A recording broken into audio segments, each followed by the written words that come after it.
Bir ауыз сөзбен айтқанда, есте қалатын ұмытылмас. Bir sepsең 10 gün жүретін ба?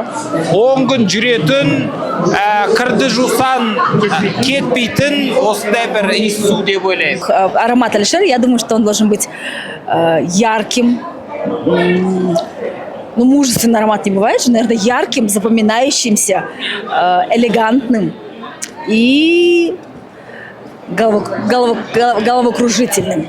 О, такие вот. Алишер сырт көзге суық болып көрінгенмен жүрегі жұмсақ адам.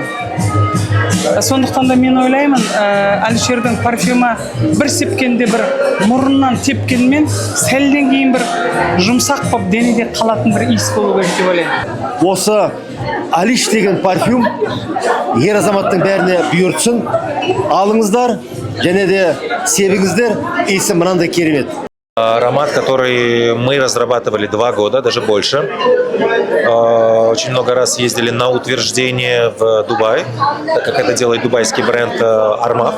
Владелец бренда Armaf прилетел сюда из Дубая на открытие, на презентацию этого парфюма. Alish perfume is a very special perfume because Alish, when we created this fragrance, it means music.